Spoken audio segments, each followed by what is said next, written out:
Okay, all right, कैसे सभी लोग। Welcome back to the second lecture of arithmetic progression.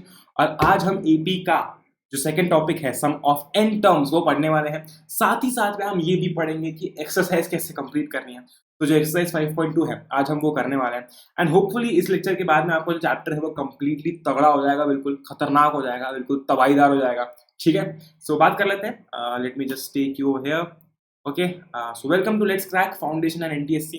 My name is Athar Puranik and I'll be teaching you, and of course I am teaching you maths right now. लेकिन साथ ही साथ मैं physics की classes भी लेता हूँ आपके Unacademy की एप्लीकेशन के ऊपर, स्पेशल क्लासेस की मैं बात कर रहा हूँ। And also along with that I also teach on Unacademy 9th and 10th, तो वहाँ पर मैं केमिस्ट्री जो है वो पढ़ाता हूँ। ओके, सो आप जो है मेरी लिंक आपको नीचे प्रोफाइल डिस्क्रिप्शन में मिल जाएगी। जो मेरी अनअकैडमी की प्रोफाइल की लिंक है आपको नीचे डिस्क्रिप्शन में मिल जाएगी। आप जो है वो बिल्कुल से वहाँ पर आ सकते हैं। बहुत सारी जो क्लासेस वहाँ पर आती रहती है। ठीक है, आगे बढ़ते हैं। माय नेम इज अथर पुराणिक और आज हम पढ़ने वाले हैं एपी अर्थमेटिक प्रोग्रेशन। राइट, आगे बढ़ते हैं। आज हम क्या क्या पढ़ेंगे, तो लास्ट लेक्चर के अंदर भी हमने कुछ ऐसी ही बातें की थी। Let me just take you back to that lecture. हमने बात की थी what is an AP, AP क्या होता है उसके बारे में हम लोगों ने बात की थी। हमने nth टर्म के बारे में बात की थी कि एक nth टर्म क्या होती है। ठीक है, एक एपी के अंदर nth टर्म क्या होती है। हमने n टर्म्स अभी आज हम बेसिकली ये तो हमने दोनों पहले लेक्चर के अंदर बात कर लिया।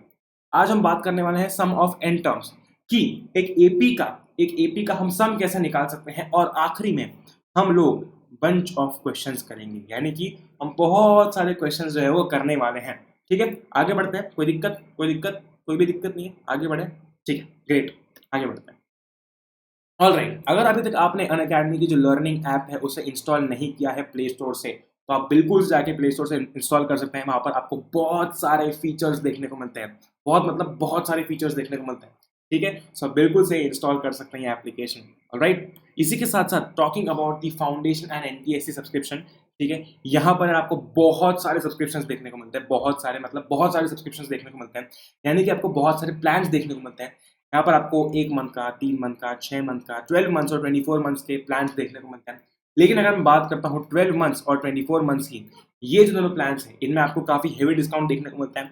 साथ ही साथ अगर आप मेरा प्रोमो कोड AP01 ये यूज़ करते हैं, ये लिखा है यहाँ पर AP01 अगर आप यूज़ करते हैं प्लस सब्सक्रिप्शन लेने के लिए, तो आपको एक्स्ट्रा 10% ऑफ देखने को मिलता है। यानी कि आप समझ रहे हो, ये डिस्काउंट तो है ही, ये आपको जो यहाँ पर डिस्काउंट देखने को मिला है ये तो है ही। साथ ही साथ में अगर आप 10% ऑफ और चाहते हो तो आप ये प्रोमो कोड AP01 जो है वो यूज़ कर सकते हैं। ऑलराइट, तो बहुत सारे प्लान आप चेकआउट कर सकते हो। ठीक है, 1 मंथ का है, 3 मंथ्स का है, 6 मंथ्स का है, 12 मंथ्स का है, 24 मंथ्स का है। साथ ही साथ if you want that extra 10% of, you can use the promo code AP01। ठीक है, ऑलराइट, ग्रेट, आगे बढ़े। ये तो हमने फाउंडेशन एंड एनटीएससी की सब्सक्रिप्शन की बात की है। ऐसे बहुत सारे गोल्स, अगर आपका कुछ और गोल है तो आप वो गोल सिलेक्ट करके सब्सक्रिप्शन जो है वो ले सकते हैं। ठीक है, जैसे कि मैंने अभी बात की, आप class 9th 10th 11th 12th का सब्सक्रिप्शन भी ले सकते हैं। यहाँ पर भी आपको बहुत सारे प्लान्स देखने को मिलते हैं, 1 महीने का, 6 महीने का, 12 months, 24 months, 36 months, 48 months. Okay, 48 months.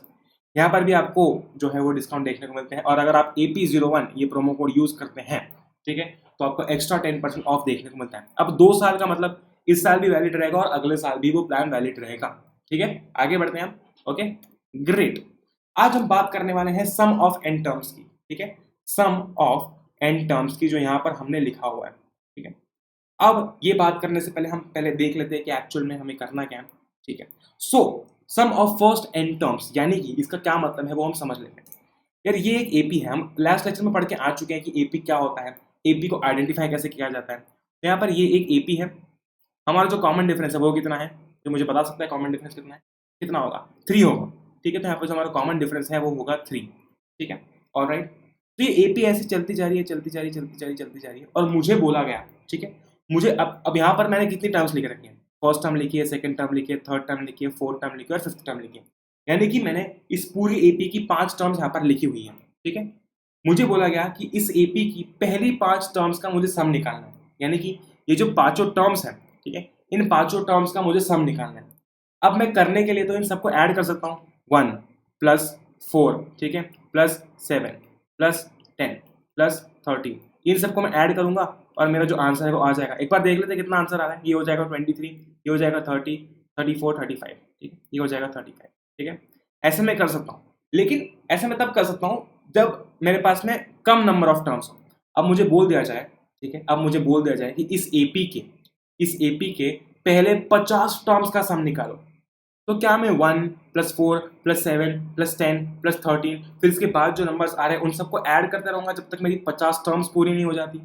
बहुत दिक्कत वाला काम है ना, इतना लंबा काम करेगा कौन, इतना टाइम है किसके पास में? ठीक है, तो इसके लिए हम ये फॉर्मूला यूज करते हैं Sn = n/2 2a + n-1 × d। यानी कि इसका क्या मतलब है यार, सिंपल सी भाषा में अगर मैं देखता हूँ, ठीक है, late me just erase this 1 4 7 10 13, ठीक है, ये मेरा एपी था, ठीक है, ये मेरा एपी था और ये इनफाइनाइट एपी, ठीक है, आगे तक जा रहा है। मुझे बोला गया कि इस एपी के पहले 5 टर्म्स का मुझे सम बता दो।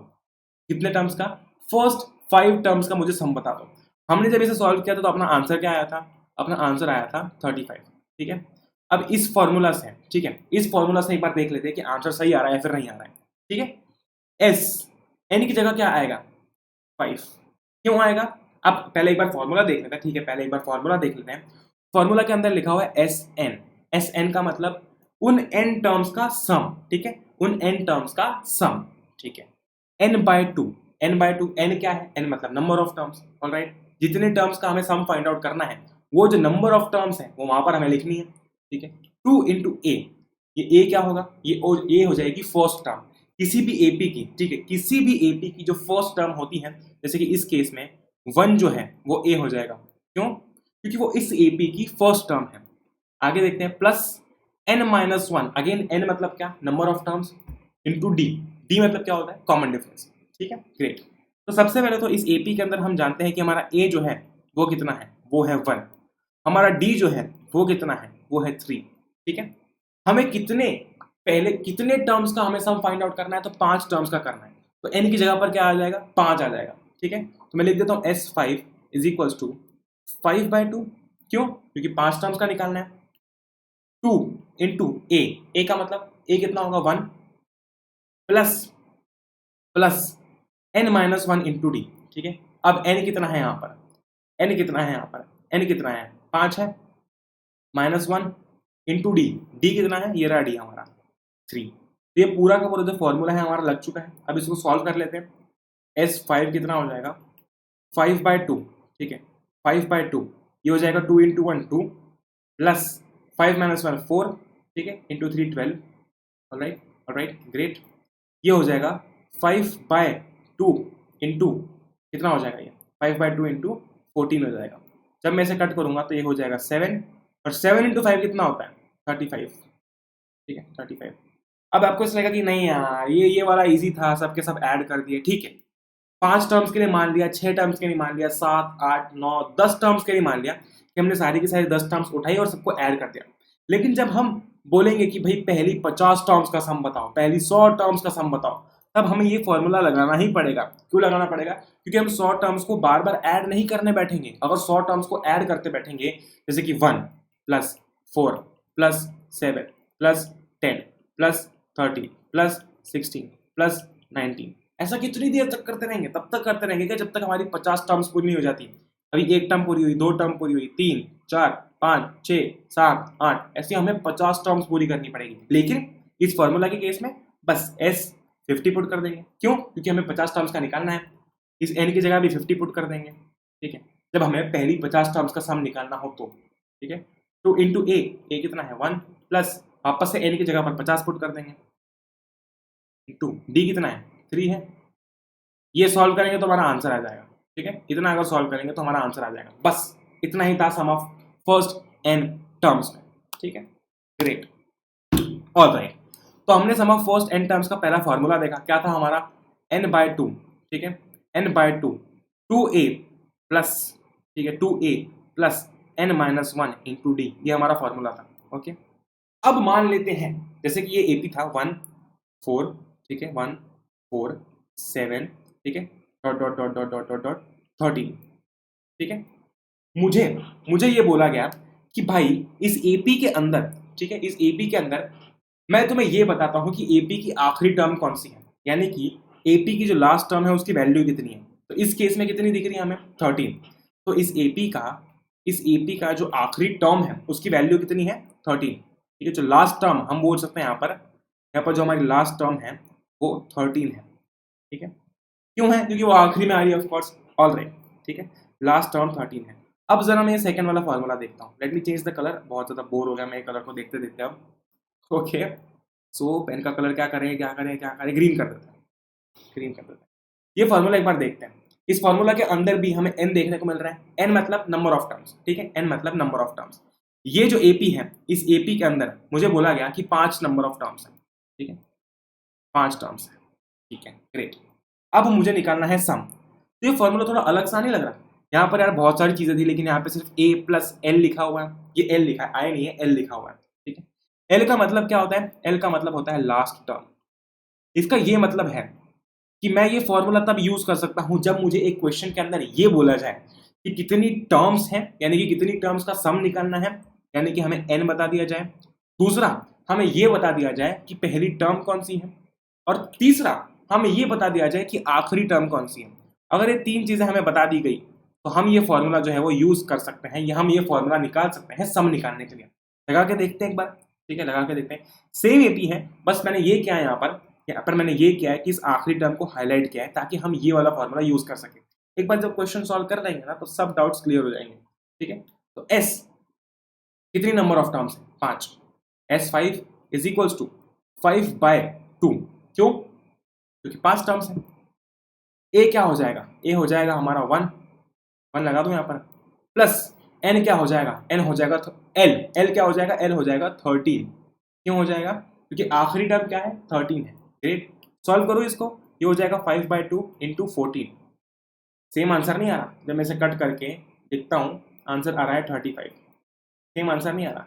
इसका ये मतलब है कि अगर किसी एपी में मुझे तो ये बता दिया जाए कि कितनी नंबर ऑफ टर्म्स हैं, मुझे ये बता दिया जाए कि फर्स्ट टर्म कौन सी है, और मुझे ये बता दिया जाए कि आखिरी टर्म कौन सी है, इन तीनों को यूज करके मैं ये बता सकता हूं कि इन सारी टर्म्स का सम क्या है, ठीक है। आ रही है बात समझ में? तो हम ये जो फॉर्मूला है वो कभी भी यूज कर सकते हैं, लेकिन ये फॉर्मूला जो है हम तब यूज कर सकते हैं हमारी आसानी के लिए जब हमें ये बता दिया जाए कि भाई साहब आपकी एपी के अंदर आखिरी टर्म जो है वो कौन सी है, और साथ ही साथ में ये भी हमें बताना पड़ेगा उनको कि नंबर ऑफ टर्म्स, ठीक है, नंबर ऑफ टर्म्स कितनी है और फर्स्ट टर्म कितनी है, ठीक है। आ गई बात समझ में? ग्रेट। तो अभी हम स्टार्ट करेंगे एनसीईआरटी की एक्सरसाइज 5.2, ठीक है। तो उसके पहले मैं 2 चीज बता दूं कि हम पढ़ के आ चुके हैं S n is equal to n/2, ठीक है, 2a plus n-1 into d, ये फॉर्मूला। और दूसरा फॉर्मूला हमने पढ़ा था S n is equal to n/2, okay, a plus l। a क्या था? a थी फर्स्ट टर्म, l क्या था? l थी लास्ट टर्म। अगर किसी ऐसे एपी में हमें लास्ट टर्म बता दी गई है तो हम ये वाला फॉर्मूला यूज कर सकते हैं, ऑलराइट। उसके पहले लास्ट लेक्चर के अंदर हम ये पढ़ के आ चुके थे कि अगर तो हमें किसी एपी के अंदर nth टर्म निकालनी है, यानी अगर हमें बोल दिया गया कि ये एपी है, इस एपी के अंदर मुझे बताओ कि 45th टर्म कौन सी होगी, तो उस केस में हम ये फॉर्मूला यूज करते हैं an is equals to a plus n-1 into d. तो ये हमारा nth टर्म वाला फॉर्मूला होता है, ठीक है। ये 3 फॉर्मूलाज हैं और इन 3 फॉर्मूलाज के अराउंड पूरा का पूरा खेल हमारा चलने वाला है इस एक्सरसाइज के अंदर, ठीक है। सो लेट्स स्टार्ट द तबाही गाइस, ओके। आप कमेंट करके बताओ यार आपको कैसा लग रहा है ये सेशन, ठीक है। स्टार्ट करते हैं तबाही, कर दे स्टार्ट, कर दो क्लिक, कर दिया, ठीक है। पहला क्वेश्चन देखते हैं हमारी एनसीईआरटी की एक्सरसाइज 5.2 का। क्वेश्चन में क्या लिखा है?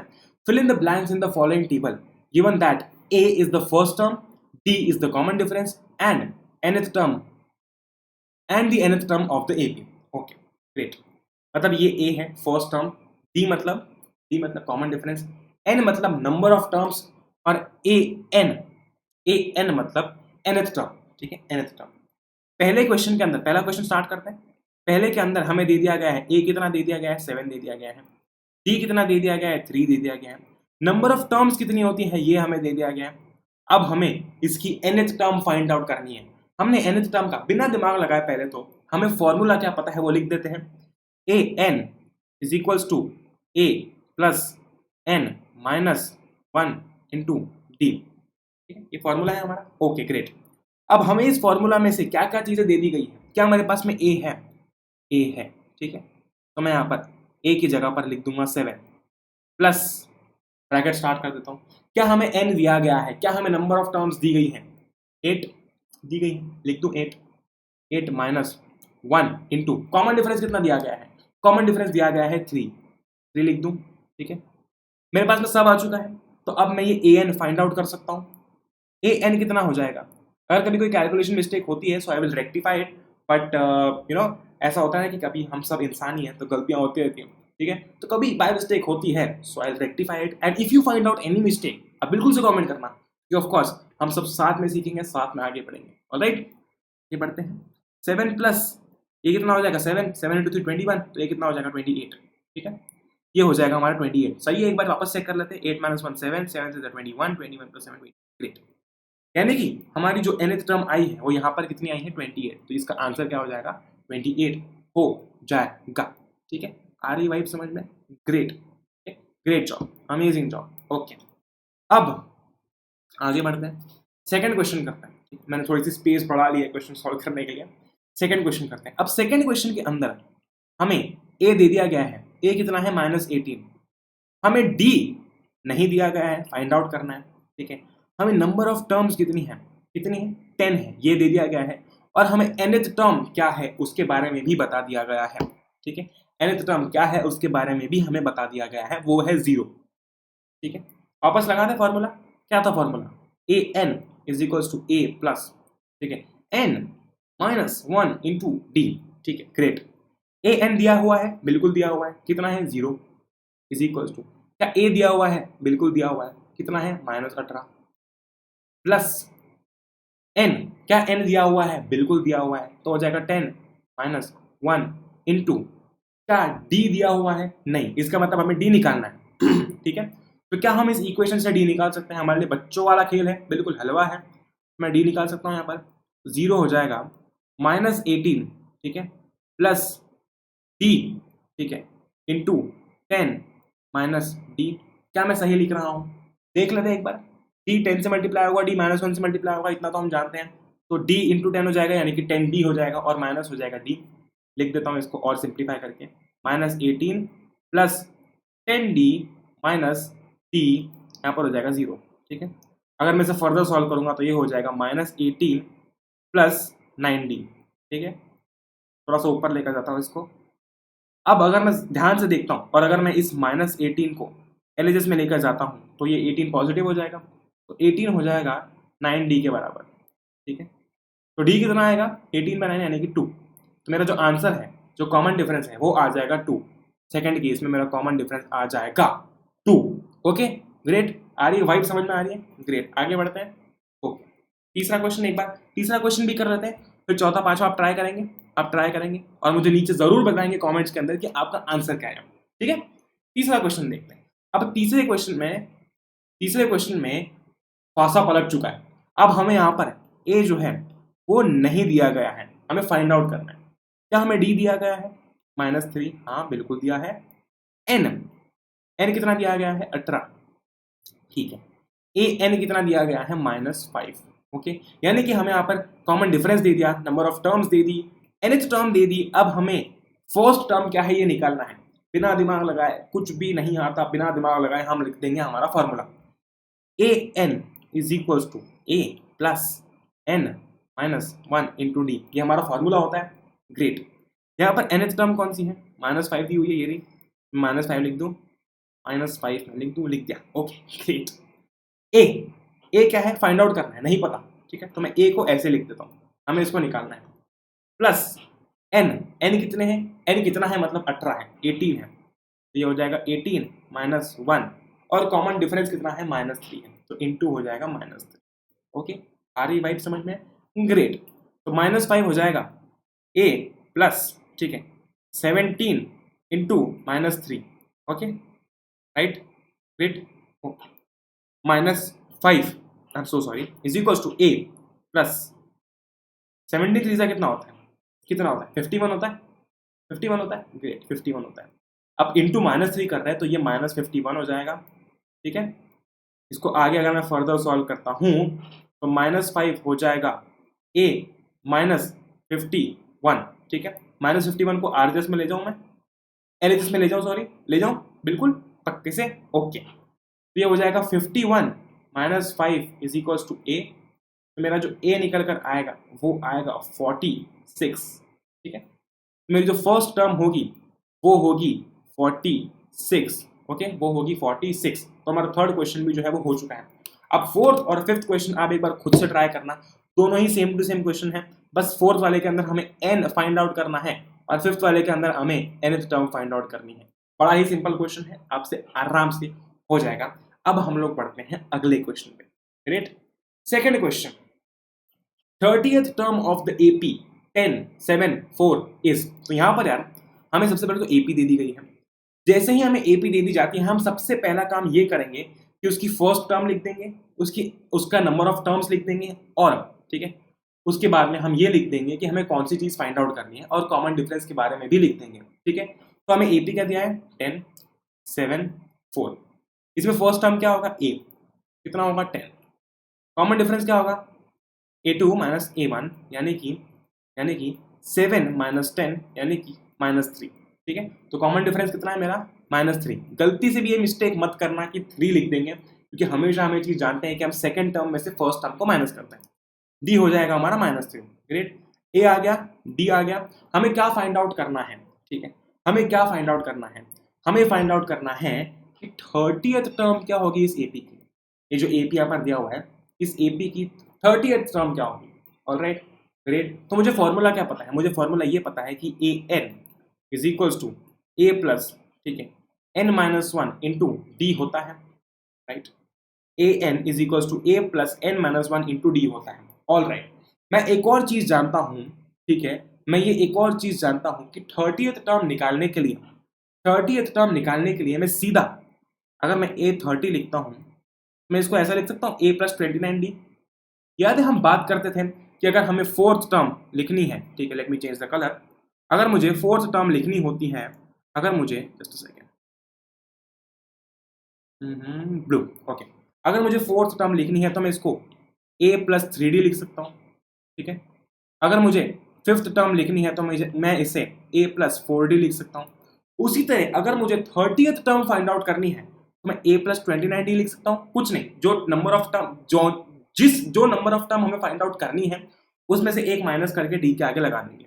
अगर हमें बोला हुआ होता कि 40th टर्म क्या होगी इस एपी की, तो हम कुछ नहीं करेंगे, a प्लस 39d लिख देंगे। ठीक है, आ रही बात समझ में, 39d। ग्रेट, अब ये फाइंड आउट कर लेते हैं, a प्लस 29d कितना होगा, फाइंड आउट कर लेते हैं। ओके, इस एपी की पहली टर्म कौन सी है, 10 है, लिख दिया मैंने 10। ग्रेट, कोई दिक्कत इसमें बिल्कुल नहीं। प्लस 29, कॉमन डिफरेंस कितना होगा -3, आगे लगा दो, इंटू -3 लगा दो, कोई दिक्कत है नहीं है।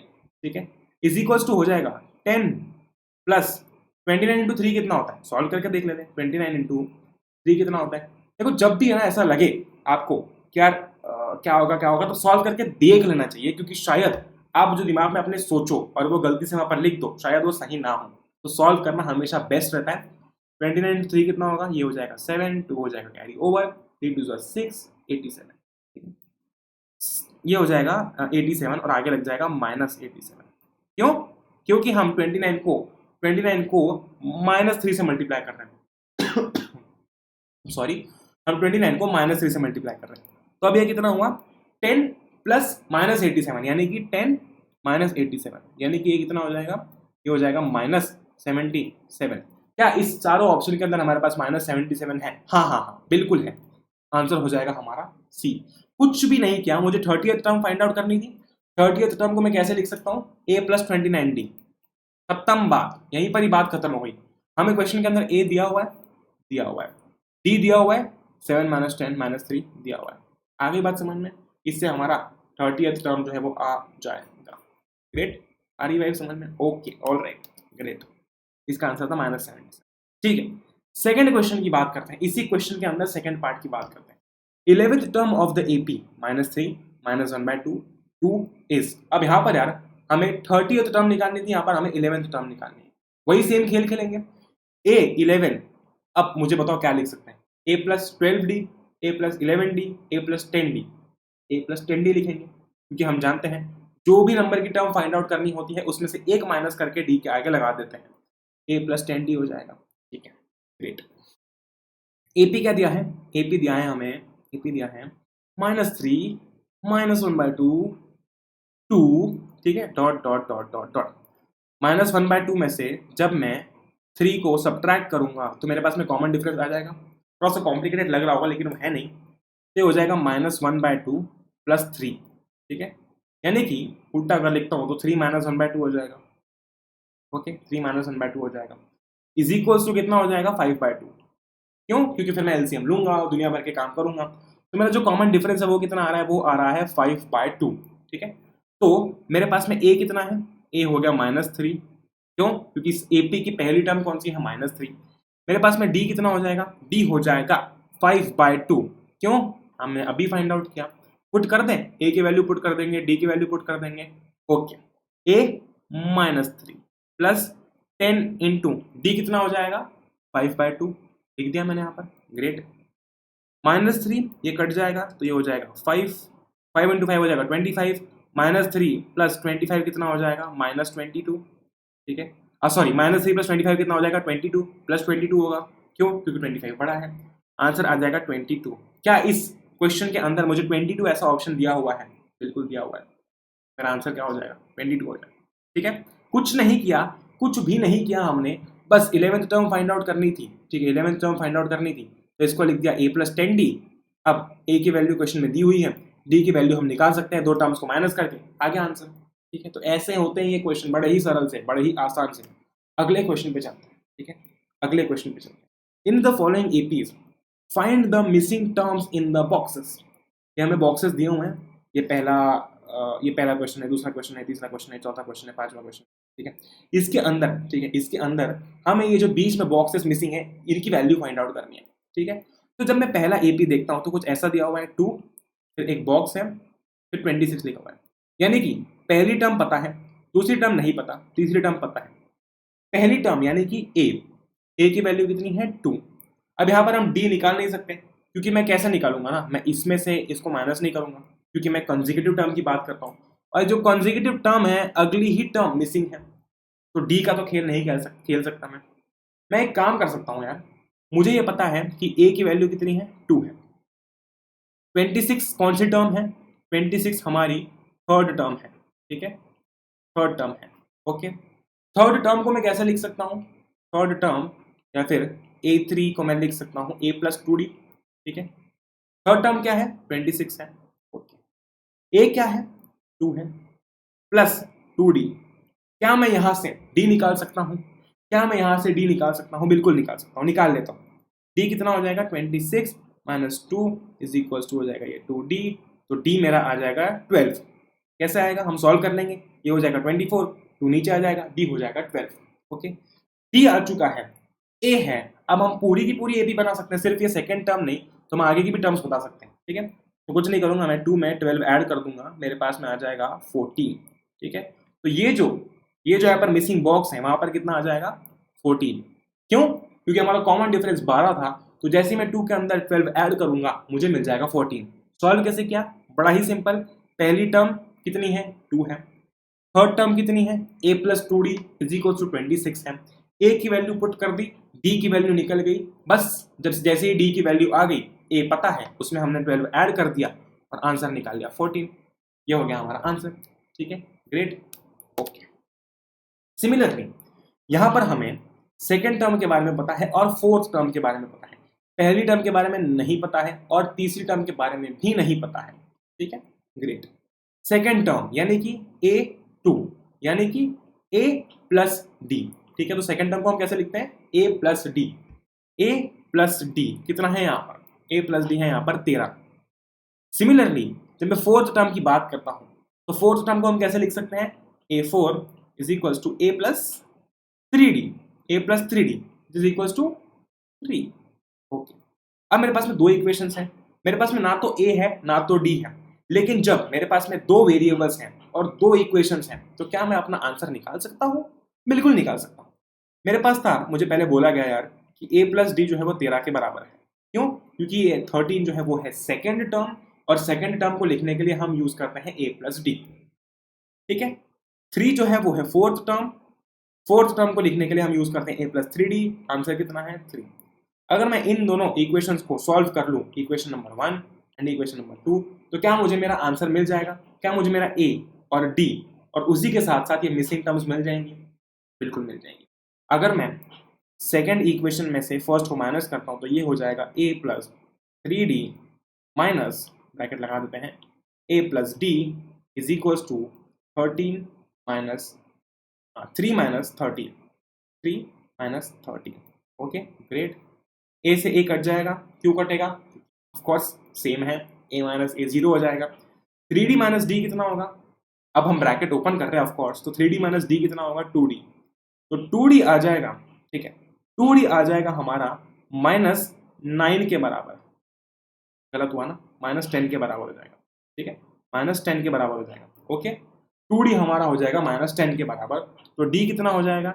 d हो जाएगा -5 के बराबर, ठीक है, -5 के बराबर हो जाएगा। ओके अब d आ चुका है, ठीक है, अब d आ चुका है। अगर मैं 13 में से, ठीक है, अगर मैं 13 में से d को माइनस कर देता हूं तो मेरे पास पहली टर्म आ जाएगी, बिल्कुल आ जाएगी। 13 माइनस -5, आंसर कितना आ रहा है? आंसर आ रहा है 18, ठीक है। तो मेरा जो a है वो कितना हो जाएगा? 18 हो जाएगा, ठीक है, मेरा a जो है वो 18 हो जाएगा। सो मेरी AP की पहली टर्म कौन सी है? 18 है।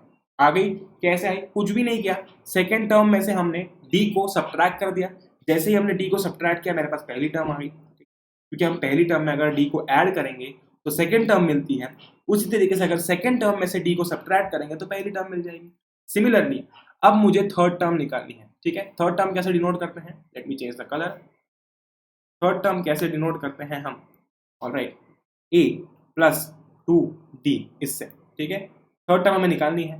a कितना है हमारे पास में? a है 18, ये रहा, ठीक है, ये है हमारा a, इसको अलग कलर से मार्क करते हैं। प्लस 2 इंटू d कितना है हमारे पास में? -5 है, d -5, तो ये हो जाएगा 18 प्लस 2 इंटू -5 -10, ये हो जाएगा बेसिकली हमारा 8, ठीक है, ये हो जाएगा हमारा 8। जो थर्ड टर्म है वो कितनी होगी? वो होगी 8। ऑलराइट, तो ये कुछ AP ऐसे बनती है, अब जगह नहीं है, so let me just right, ये बन जाएगी 18 13 8 3। तो कॉमन डिफरेंस कितना है यहाँ पर? कॉमन डिफरेंस कितना है? d कितना आ रहा है? 5 आ रहा है। पहली टर्म कौन सी है? 18 है, ठीक है। आ रही वाइब समझ में? ग्रेट। अब सिमिलरली अगर मैं थर्ड क्वेश्चन ट्राई करता हूँ, ठीक है, अगर मैं थर्ड क्वेश्चन ट्राई करता हूँ तो मुझे यहाँ पर a दे दिया गया है, मुझे यहाँ पर फोर्थ टर्म भी बता दी गई है कि फोर्थ टर्म कितनी है? 9 1/2, यानी कि इसको जब हम सॉल्व करेंगे तो ये हो जाएगा 9 × 2 18 + 1 19/2, ठीक है, ये हो जाएगा 19/2। a कितना दिया हुआ है? 5 दिया हुआ है, ठीक है, ग्रेट। फोर्थ टर्म को लिखने के लिए हम कौन सा फॉर्मूला यूज कर सकते हैं? वापस से फोर्थ टर्म को लिखने के लिए हम बोलते हैं a + 3d, ठीक है, जो भी नंबर की टर्म फाइंड आउट कर रहे हैं उससे एक नंबर कम, ठीक है। कितना दिया हुआ है? a + 3d 19/2, मतलब दिया तो 9 × 2 मतलब 9 1/2 दिया हुआ है, तो हम उसको सॉल्व कर लिए और हमारे पास में आया 19/2, ठीक है। ऑलराइट, a + 3d की वैल्यू 19/2 के बराबर है। अब इसके अंदर भी हमें a पता है कितना है? a है 5 दिया हुआ है क्वेश्चन के अंदर, plus 3d is equal to 19/2। Alright, great. 5 अगर मैं 3d लिखता हूँ यहाँ पर, ये हटा दो इसको, इज इक्वल टू 19/2 -5 कर देंगे। क्यों? क्योंकि हम इस 5 को आर में लेकर चले जाएंगे। Great. 3d is equal to, ठीक है, 3d इज इक्वल टू हो जाएगा 19 - 10/2। 10 क्यों आया? क्योंकि यहाँ पर हमने एलसीएम ले लिया। 3d हो जाएगा हमारा 9/2 के बराबर। ऑलराइट, 3d हो जाएगा हमारा 9/2 के बराबर। तो d कितना आ जाएगा हमारा? d कितना आ जाएगा? d आ जाएगा 3/2 के बराबर, ठीक है, d आ जाएगा हमारा 3/2 के बराबर। तो यहाँ पर मैं ऊपर लिख देता हूँ, d कितना है? 3/2 है। a कितना है? 5 है। एक सेकेंड, d है हमारा 3/2 और a कितना है? a है 5, ठीक है, a कितना है? a 5 है। Great, okay. अब हमें क्या फाइंड आउट करना है? हमें सेकेंड टर्म और थर्ड टर्म फाइंड आउट करनी है। सेकेंड टर्म को हम कैसे लिखते हैं? a2 इज इक्वल टू हो जाएगा a + d। थर्ड टर्म कैसे लिखते हैं? a3 is equal to a + 2d, एक नंबर कम, ठीक है। a कितना है? ठीक है, a कितना है यहाँ पर? a 5 है। कॉमन डिफरेंस कितना निकल के आया? 3/2 निकल के आया। 5/2 में 3/2 ऐड कर दिया, आंसर क्या आएगा? 13/2 आएगा। आंसर आएगा 13/2, सही है ना? 2 इधर चले जाएगा, 10 हो जाएगा, फिर 13/2 हो जाएगा। बच्चों वाला एलसीएम हम करेंगे ठीक है, ओके। यहाँ पर अगर मैं देखता हूँ ए कितना है 5 है, प्लस 2 इंटू डी, डी कितना है 3/2 है, ओके ग्रेट, 3/2 है, ओके। 2 से 2 कट जाएगा, ये हो जाएगा 8, ठीक है। बेसिकली हमारी जो सेकंड टर्म है, हमारी जो सेकंड टर्म है वो है, सेकंड टर्म जो है वो है हमारी 13/2। फोर्थ टर्म क्या है हमारी, फोर्थ टर्म हमारी है, खैर हमको फोर्थ टर्म दी हुई है, थर्ड टर्म क्या है, थर्ड टर्म हमारी है 8, मुझे लगा फोर्थ टर्म निकालनी थी, ओके। सेकंड टर्म पता चल गई, थर्ड टर्म पता चल गई, ठीक है। कॉमन डिफरेंस कितना आया था, 3/2 का कॉमन डिफरेंस आया था, ऑलराइट ग्रेट। कोई गलती हुई है इसमें, बिल्कुल भी नहीं हुई है, क्योंकि हमने कॉमन डिफरेंस निकाल दिया कितना 3/2, हमने पहली टर्म निकाल ली कितनी 3/2, ओके ग्रेट। आ रही वाइब समझ में, सही बात समझ में, ठीक है, कोई दिक्कत है इसमें, बिल्कुल भी नहीं है, ओके। आगे बढ़ते हैं। अब ये जो फोर्थ क्वेश्चन है और फिफ्थ क्वेश्चन है, आई वुड रिकमेंड कि आप खुद से ट्राई करना। फोर्थ क्वेश्चन के अंदर ए दे दिया जा चुका है, फोर्थ क्वेश्चन के अंदर हमें जो यहाँ पर first second third fourth fifth six term दे दी जा चुकी है, तो हमें पता है कि सिक्स टर्म हम a प्लस 5d जैसे लिख सकते हैं, ठीक है। हमें second term, third term, fourth term और फिफ्थ टर्म फाइंड आउट करनी है, बड़ा ही आसान है। अगर हमारे पास में a आ गया, d आ गया, तो हम चाहे जितनी टर्म्स निकाल सकते हैं, ग्रेट। सिमिलरली हम फिफ्थ में भी करेंगे, ओके। आप एक बार ये ट्राई करेंगे और मुझे नीचे जरूर बताएंगे कॉमेंट्स में कि आपको ये क्वेश्चन आया या फिर नहीं आया, ठीक है। और अगर नहीं आता है तो हम नेक्स्ट सेशन में इसे भी कवर कर लेंगे, ओके ग्रेट। आगे बढ़ते हैं। उसी तरीके से भाई साहब, जैसे कि हमने वो सारे क्वेश्चन सॉल्व किए, बेसिकली वही सारे क्वेश्चन यहाँ पर थे, लेकिन मैंने एक ब्लैंक स्लाइड छोड़ रखी थी ताकि हम यहाँ पर सॉल्व कर सके, लेकिन हमने ऑलरेडी ही ये तीनों वहाँ पर अच्छी तरीके से सॉल्व कर लिए हैं। बच्चे हैं ये दो, जैसे कि मैंने बताया ए दे दिया गया है, ए 6 यानी कि सिक्स टर्म दे दी जा चुकी है, हमें फाइंड आउट करनी है second term, third term, fourth term और फिफ्थ टर्म, ठीक है। फाइंड आउट कर सकते हैं, बड़ा ही स्मार्ट है हम, ए दे दिया है, आखिरी टर्म दे दी है, कॉमन डिफरेंस निकाल लेंगे, उसमें ऐड करते जाएंगे तो आंसर आते जाएगा। आगे बढ़ते हैं। Which term of the AP 3, 8, 13, 18 is 78, यानी कि इस केस में हमें उल्टा पूछा गया, इस केस में हमें ये पूछा गया कि 78 कौन से नंबर की टर्म है, ठीक है। 78 ये जो नंबर है ये कौन से नंबर की टर्म है इस एपी के अंदर। जैसे कि अब 8 नंबर तो 8 है, लेकिन इस एपी के अंदर कौन सी टर्म है, सेकेंड टर्म है। सिमिलरली फिर 13 नंबर की वैल्यू कितनी है 13, लेकिन इस एपी के अंदर कौन सी पोजीशन पे आ रहा है, कौन से नंबर की टर्म है, थर्ड। उसी तरीके से हमें ये पूछा गया है कि which term of the AP, दिया गया एपी इज 78, ओके। यानी कि हमें ए एन, ठीक है, ए एन दे दिया जा चुका है, क्या फॉर्मूला था, a n is equals to a plus n minus 1 into d. तो nth टर्म की वैल्यू कितनी है वो हमें दे दी जा चुकी है, वो है 78, तो इसकी जगह पर आ जाएगा हमारा 78, ठीक है। अब हमें फाइंड आउट करना है कि कौन से नंबर की टर्म है, ठीक है। अगर हमने n निकाल लिया तो हमें पता चल जाएगा कि 78 कौन से नंबर की टर्म है, ठीक है ग्रेट। 78 इज इक्वल्स टू मैं लिख दूंगा यहाँ पर ए कितना है 3 प्लस n नहीं पता, लिख देंगे चुपचाप, नहीं पता तो -1, d कितना है 8 माइनस 3, डी आया हमारा 5। अब यार जब भी हमें दे दिया जा चुका होता है कि ये एक एपी है, तो हमें बार बार चेक करने की जरूरत नहीं है कि a2 माइनस a1 कितना आ रहा है, a3 माइनस a2 कितना आ रहा है, क्योंकि हमें बता दिया जा चुका है कि एक एपी है। तो कोई भी दो टर्म्स उठाओ और उनका कॉमन डिफरेंस बाहर निकाल लो, बात खत्म, ठीक है। कितना आया कॉमन डिफरेंस, 5 आया, ओके ग्रेट। 78 हो जाएगा is equal to 3 plus n minus 1 into 5, great. 78 is equal to 3 plus 5n minus 5 is equal to, ये हो जाएगा -2 प्लस 5n हो जाएगा 78। इसको इधर लेकर जा रहा हूँ मैं, -2 को एलएचएस में लेकर आ जाता हूँ, तो ये हो जाएगा 78 plus 2 is equal to 5n, ठीक है। ये हो जाएगा 80 इज इक्वल टू 5n, और n की वैल्यू कितनी आ जाएगी, n की वैल्यू आ जाएगा 16, ठीक है, क्योंकि 80 डिवाइडेड बाई 5 होता है 16, यानी कि इस एपी के अंदर 16th टर्म जो है वो है 78, यानी कि 16th पोजीशन पे आता है 78, ठीक है। सो A16 या फिर, ठीक है, या फिर A16 78 है, या फिर हम उल्टा भी बोल सकते हैं कि 78 जो है, ठीक है, 78 जो है वो इस AP की 16th टर्म है, ठीक है, वो इस AP की 16th टर्म है। ग्रेट, बड़ा ही आसान था ये समझना, ठीक है, ओके। आगे बढ़ते हैं, आगे बढ़ते हैं, right. Find the number of terms in each of the following APs. Oh my God, अब हमें पहली टर्म दे दी गई है, आखिरी टर्म दे दी गई है और हमें ये बोला गया है कि इन सारे के सारे एपी के अंदर, इन सारे के सारे एपी के अंदर नंबर ऑफ टर्म्स कितनी है। ठीक है, तो अगर मैं इस आखिरी टर्म का मतलब ये फाइंड आउट कर लेता हूं कि इस आखिरी टर्म में ये जो आखिरी टर्म है ये कौन से नंबर की टर्म है, तो मुझे ये पता चल जाएगा कि इसमें कितनी टर्म्स हैं। यानी कि यहाँ पर 5 लोग खड़े हैं, ठीक है, 1 2 3 4 5। अभी कोई इंसान है जिसको हमें बोला कि 5वां इंसान जो है वो आखिरी इंसान है, तो इससे वो क्या गणित लगाएगा, इससे वो ये गणित लगाएगा कि टोटल 5 इंसान खड़े हैं, यानी कि 5वां इंसान जो है वो आखिरी इंसान है, उसके बाद कोई इंसान नहीं खड़ा है।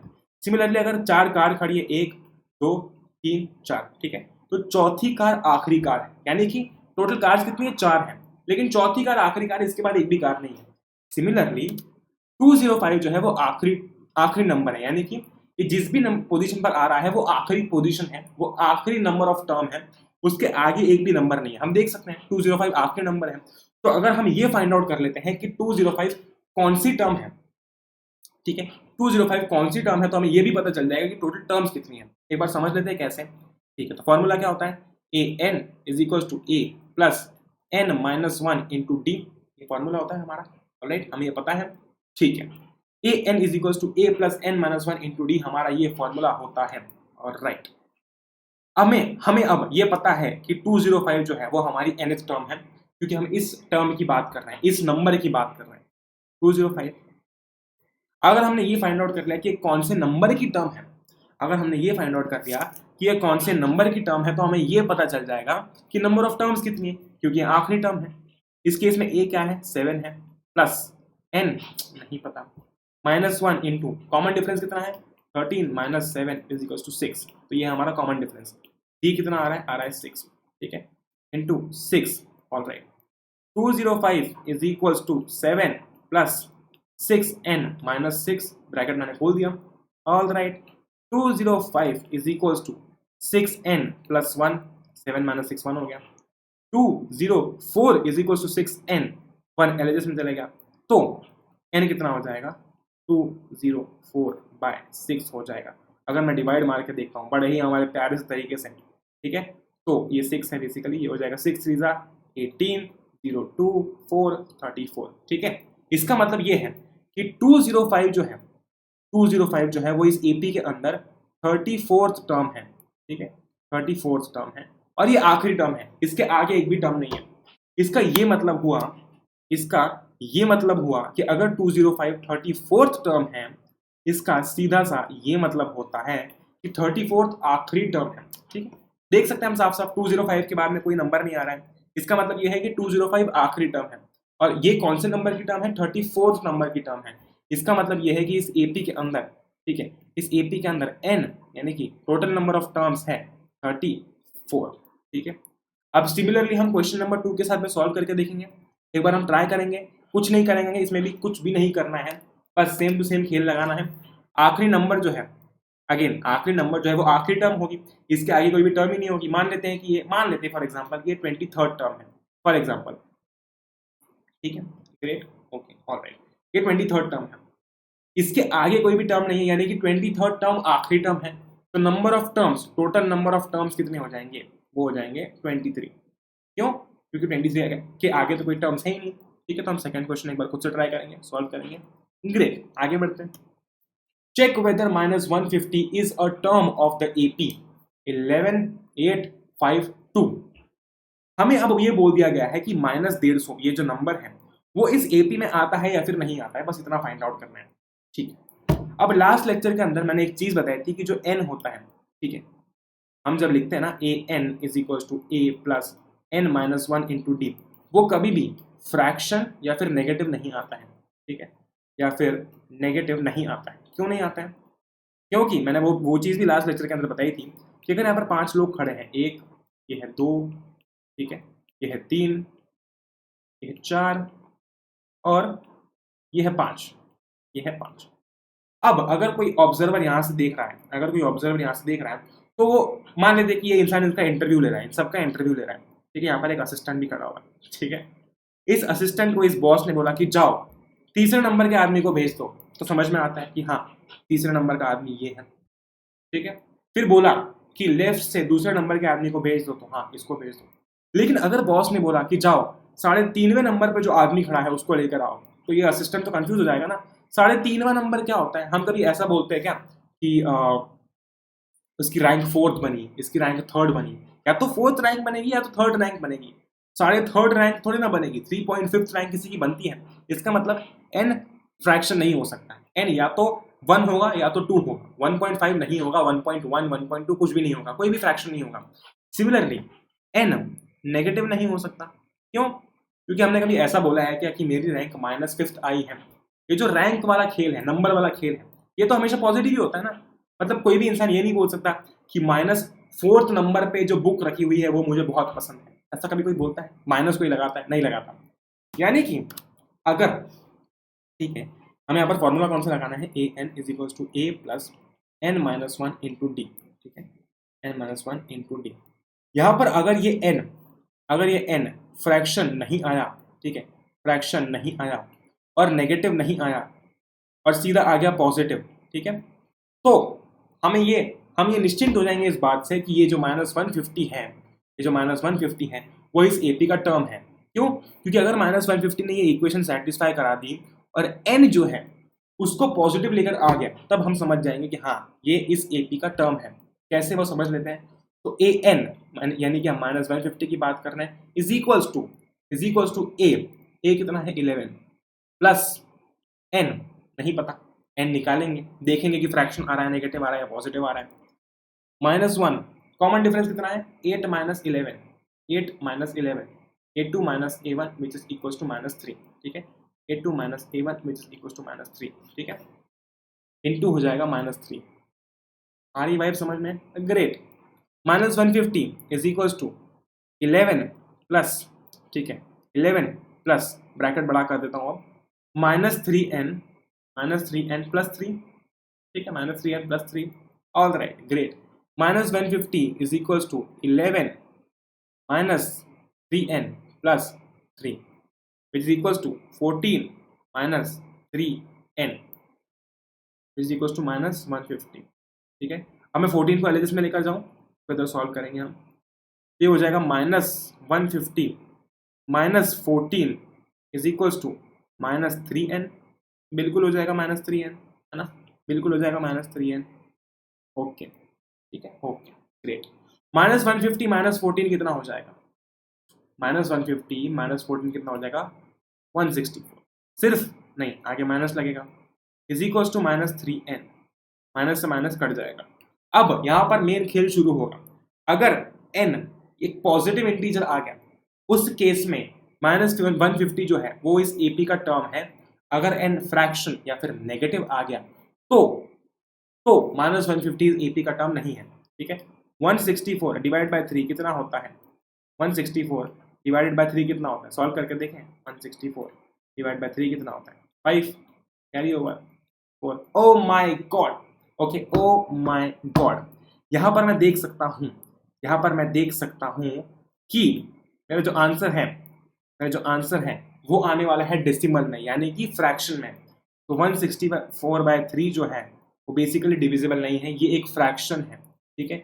इसको मैं फर्दर सॉल्व नहीं कर सकता, ठीक है। इसका ये मतलब है कि n जो है वो एक फ्रैक्शन आ चुका है और ये पॉसिबल ही नहीं है कि n फ्रैक्शन आ जाए, ठीक है। इसका मतलब -150 इस इक्वेशन को सेटिस्फाई नहीं कर रहा है। क्यों नहीं कर रहा है? क्योंकि जो n निकल के आ रहा है वो एक पॉजिटिव इंटीजर नहीं आ रहा है, वो एक फ्रैक्शन आ रहा है, ठीक है। और अगर फ्रैक्शन या नेगेटिव टर्म आती है, इसका ये मतलब होता है कि ऑफ कोर्स ये नंबर जो है इस एपी में एग्जिस्ट नहीं करता, ठीक है। इसका मतलब -150 जो है वो इस एपी का टर्म नहीं है। क्यों नहीं है? क्योंकि जो n हमारे पास निकल के आया वो एक फ्रैक्शन था, ठीक है। ग्रेट, आई बात समझ में? पहले कुछ नहीं किया, सबसे पहले तो हम ये जानते हैं, ठीक है, सबसे पहले तो हम ये जानते हैं कि एपी हमारे पास में क्या है? 11 8 5 2। ए कितना है? 11 है। डी कितना है? -3 है, ठीक है।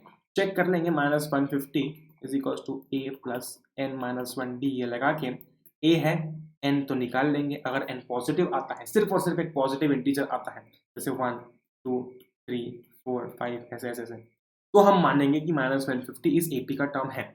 लेकिन अगर ऐसा नहीं होता है तो मेरी पूरी की पूरी तबाही फैम, हम ये जानते हैं कि -150 इस एपी का टर्म जो है वो नहीं होगा। राइट, आगे बढ़े। Great. Find the 31st term of an AP whose 11th term is 38 and 16th term is 73।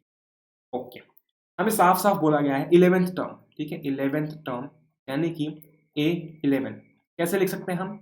A plus 10D लिख सकते हैं। हम अभी अभी पढ़ के आए थे कि एक नंबर कम करके हम लिखेंगे। कितनी दी हुई है वैल्यू 11th टर्म की? 38, whose 11th term is 38।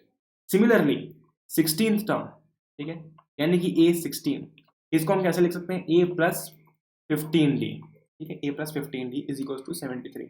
Alright, दो इक्वेशन हो गई हमारे पास में। अब इन दो इक्वेशन को सॉल्व करके हम A एंड D ये दोनों चीजें निकाल सकते हैं, बिल्कुल निकाल सकते हैं। ठीक है, तो सबसे पहले हम सारी चीजें निकाल लेते हैं, फिर बात करते हैं क्वेश्चन में निकालना क्या है। ठीक है, ये हो जाएगा अगर मैं मानता हूं इसको सेकंड इक्वेशन, और ये हो जाएगी हमारी फर्स्ट इक्वेशन। अब मैं क्या कर रहा हूं, मैं सेकंड इक्वेशन में से फर्स्ट इक्वेशन को माइनस कर रहा हूं। ठीक है, क्या है second equation? A plus 15D, ठीक है, माइनस हम कर देंगे फर्स्ट इक्वेशन को जो कि है A प्लस 10D। क्या आंसर आएगा? 73 माइनस 38। अब हम जब ब्रैकेट खोलेंगे A से A कट जाएगा क्योंकि ऑफ कोर्स सेम है। 15D माइनस 10D कितना हो जाएगा? 5D हो जाएगा। इधर ये कितना हो जाएगा? 73 माइनस 38 कितना हो जाएगा? सॉल्व करके देखें। जब हम लेमैन्स के थ्रू, मतलब एक बहुत ही आसान तरीके से हम जब कोई भी क्वेश्चन सॉल्व करते हैं, पूरी उसकी डिटेल में घुस के, तब वो क्वेश्चन सॉल्व करने में मजा आता है। अब हम साफ साफ देख सकते हैं यहाँ पर कि डिफरेंस कितना है, कितना डिफरेंस है? 35 का डिफरेंस है, राइट? 35 का डिफरेंस है ना? बिल्कुल है, बिल्कुल है, ग्रेट, बिल्कुल है। तो 5D आ जाएगा 35 के बराबर, D आ जाएगा यहाँ पर 7 के बराबर। ओके, D आ गया 7। अब मैं किसी भी इक्वेशन में पुट करके A निकाल सकता हूँ। तो मैं इस पहली इक्वेशन में D पुट कर देता हूँ, तो A प्लस 10 इंटू 7 कितना आया? D 7 आया ना, ये रहा 7 इज इक्वल्स टू कितना दिया हुआ है? 38। तो मेरा इससे A कितना निकल के आ जाएगा? मेरा इससे A निकल के आ जाएगा 3। जस्ट अ सेकेंड, अभी गलती हुई है यहाँ पर, नहीं 3 नहीं आएगा, मैंने नीचे वाली इक्वेशन देख ली। जस्ट अ सेकेंड, ओके, यहाँ पर सॉल्व करता हूँ इसको। तो A प्लस 70 हो जाएगा कितना? 38, ठीक है, A प्लस 70 हो जाएगा 38। तो A कितना आ जाएगा? 38 माइनस 70 है ना, 38 माइनस 70 हो जाएगा। और राइट, 38 माइनस 70 हो जाएगा। इसका आंसर क्या आएगा? 70 माइनस अगर हम 38 करते हैं तो क्या आंसर आएगा? क्या आंसर आएगा? क्या आंसर आएगा? 32 आंसर आएगा। ग्रेट। तो ये मैं इसलिए स्लो चल रहा हूँ ताकि यार हम क्वेश्चन भी, अगर आप क्वेश्चन साथ में नहीं कर रहे हो तो आप साथ में क्वेश्चन भी करो, क्योंकि ये सारी चीजें हम खुद भी करते हैं ना सॉल्व करते समय। जब हम पेपर में लिखते हैं या फिर कॉपी में लिखते हैं तो हम ये सारी चीजें जो है वो सॉल्व करते हैं, देखते हैं, ठीक है, समझते हैं। ग्रेट। तो मेरा A कितना आया? 32 आया। ठीक है, कैसे? -32 आया। ठीक है, सो बेसिकली अब हमारे पास में A जो है वो आ चुका है -32 और D जो है वो आ चुका है 7। ठीक है, A जो है वो आ चुका है -32 और D जो है वो आ चुका है 7। अब हमें क्या फाइंड आउट करना है? 31st टर्म फाइंड आउट करनी है। 31st A31। अब आप लोग बताओ क्या होगा? A प्लस 30D होगा। A की वैल्यू है -32, ग्रेट, प्लस 30 इंटू D की वैल्यू कितनी है? ओके, तो जब हम इसको फर्दर सॉल्व करेंगे तो ये हो जाएगा -32 प्लस 210 माइनस 32 कितना हो जाएगा? आई एम सो सॉरी, ये हो जाएगा 178। ग्रेट। तो हमारी जो 31st टर्म निकालनी थी ना, तो A31 कितना आ रहा है? 178 आ रहा है। ठीक है, सो बेसिकली हमारी जो 31st टर्म है, ठीक है सर, 31st टर्म जो है A31 वो हो जाएगी 178। ठीक है, यहाँ पर कैलकुलेशन मिस्टेक शायद से हो सकती है, हो सकता है कि आप यहाँ पर 188 लिख दो क्योंकि वो 210 में से 32 माइनस कर रहे हैं, लेकिन एक चीज ध्यान रखना कि हम 32 माइनस कर रहे हैं तो 178 आएगा। राइट, तो ये हो गया हमारा 7th क्वेश्चन खत्म। 8th क्वेश्चन क्या है? An AP consist of 50 terms of which third term is 12 and last term is 106। ठीक है, फाइंड द 29th टर्म। कुछ नहीं है, बड़ा ही आसान क्वेश्चन है। बोला गया है कि n है 50। क्यों? क्योंकि एपी के अंदर 50 टर्म्स हैं, ठीक है। तो इसका मतलब 50th टर्म जो होगी, 50th टर्म जो होगी, अभी थोड़ी देर पहले पढ़ के आए, 50th टर्म जो होगी वो आखिरी टर्म होगी, ठीक है। ग्रेट। हमें बोला गया है कि थर्ड टर्म जो है वो 12 है, यानी कि a प्लस 2d, है ना, यही होता है ना। थर्ड टर्म क्या होती है? a प्लस 2d होती है, सॉरी, थर्ड टर्म क्या होती है? a प्लस 2d होती है। कितना हो जाएगी? 12। कितनी हो जाएगी? 12। लास्ट टर्म क्या है? 50th टर्म है, ठीक है। a 50, कैसे लिख सकते हैं a 50 को? a plus 49b is equals to 106। हमें ये दिया गया है कि हमारी जो थर्ड टर्म है उसकी वैल्यू है 12। जो आखिरी टर्म है, अब आखिरी टर्म कंफ्यूज करने के लिए दिया है, क्यों? ताकि हम थोड़ा सा और दिमाग लगाएं। इस पूरे एपी के अंदर आखिरी टर्म कौन सी होगी? जो कि आखिरी नंबर पे आती है। 50th टर्म जो है वो आखिरी है, क्यों? क्योंकि टोटल टर्म्स ही 50 है, राइट। तो लाइन के अंदर सबसे आखिरी बच्चा है। ग्रेट। ओके, 50th टर्म को हम कैसे लिख सकते हैं? a plus 49d। Third term को हमने कैसे लिखा? a plus 2d। एक नंबर कम करके d के आगे लगाते हैं, ये बात मैं बहुत बार रिपीट कर चुका हूं, ठीक है। अब यार हमें पूछा गया है कि 29th टर्म क्या होगी? सेम क्वेश्चन है, इन दोनों इक्वेशंस को सॉल्व करेंगे। इसको मैं दे दूंगा इक्वेशन नंबर 2, इसको मैं दे दूंगा इक्वेशन नंबर 1, ऑलराइट। ग्रेट। अब मैं क्या करता हूं, इक्वेशन 2 में से इक्वेशन 1 को माइनस कर देता हूं, तो ये हो जाएगा a प्लस 49d, ठीक है, minus a plus 2d equals to 106 minus 12। Okay, great. वापस से a से a कट जाएगा, 49 माइनस 2 हो जाएगा 47d, 106 माइनस 12 कितना हो जाएगा? ये हो जाएगा 94, तो d आ जाएगा हमारा 2, ठीक है। हमारा कॉमन डिफरेंस d कितना आ गया है? d आ गया है 2। अब मैं इन दोनों में से, ठीक है, just a second, colour red कर देते हैं। अगर मैं इन दोनों में से किसी एक इक्वेशन में d की वैल्यू पुट कर दूं तो क्या मेरे पास में a आ जाएगा? बिल्कुल आ जाएगा। पहले इक्वेशन में कर देता हूं, फर्स्ट इक्वेशन में, ठीक है, फर्स्ट इक्वेशन में, okay. a plus 2 into D कितना है? 2 है, ठीक है, तो इज इक्वल्स टू हो जाएगा 12। a plus 4 is equals to 12, a हो जाएगा यहाँ पर 8, ठीक है। अब हमारे पास में a आ चुका है, कितना है? 8। d आ चुका है, कितना है? 2। इसका मतलब, ठीक है, इसका मतलब अब हम 29th टर्म निकाल सकते हैं। 29th टर्म सब हटा देते हैं, सब हटा देते हैं, ठीक है। a आया है 8, d आया है 2। 29th टर्म लिखने के लिए हमें क्या लिखना पड़ेगा? a 29 is equals to a plus 27d, 29d नहीं, a plus 28d is equals to कितना होगा? तो जब हम ये वैल्यूज पुट करेंगे, ठीक है, ये सारी की सारी वैल्यूज पुट करेंगे, a की वैल्यू कितनी दी गई है? 8, हमने फाइंड आउट किया ना अभी। 8 प्लस 28 इंटू 2, ये कॉमन डिफरेंस 2 है, इज इक्वल्स टू निकाल लेते हैं। 8 प्लस 56, 28 इंटू 2 कितना होता है? 28 इंटू 2 कितना होता है? 56। कितना हो जाएगा? 56 प्लस 8 64। ओके, सो इस एपी की जो 29th टर्म होगी A29, या फिर हम बोल सकते हैं कि 29th टर्म जो होगी वो हो जाएगी यहाँ पर 64, ठीक है, ऑलराइट। तो यहाँ पर हमारा सेशन जो है वो काफी लंबा हो चुका है, क्वेश्चन सॉल्व करते समय और कॉन्सेप्ट समझते समय भी, ठीक है। सो आगे के जो क्वेश्चंस हैं 9, 10, 11, 12, 13, 14, 15, 16, 17, 18, 19, 20, ठीक है, ये जो सारे क्वेश्चंस हैं, ये सारे क्वेश्चंस भी हम करेंगे, कोई चिंता वाली बात नहीं है। मैं होमवर्क नहीं दे रहा हूँ, हम बिल्कुल सारे क्वेश्चंस करेंगे। लेकिन मैं नहीं चाहता हूँ कि आप एक ही सेशन के अंदर इतना सारा बर्डन अपने दिमाग पर ले लें। जहाँ तक हमने क्या है, मैं आपको रिकमेंड करूंगा कि सारे के सारे क्वेश्चंस एक बार खुद से ट्राई करना, ठीक है। एक बार सारे के सारे क्वेश्चंस जो है वो खुद से ट्राई करना, ताकि जस्ट अ सेकेंड, ताकि ये बेसिकली जो पेन टाइप की जो वायर है ना वो काफी ऐसी लंबी सी है, ठीक है, तो उसे हैंडल करना पड़ता है बार बार, ठीक है। सो या मैं ये नहीं चाहता कि आपके दिमाग पे बर्डन जो है वो एक साथ आ जाए पूरा का पूरा, ठीक है। सो यहाँ तक हमने क्वेश्चंस किए, आप खुद भी एक बार ट्राई करना। जो क्वेश्चंस मैंने आपको बोले खुद से करने के लिए, ठीक है, जैसे कि इसके अंदर 4th और 5th question, I guess 5th question जो था वो आपको करना था, तो आप खुद से ट्राई करना, ठीक है।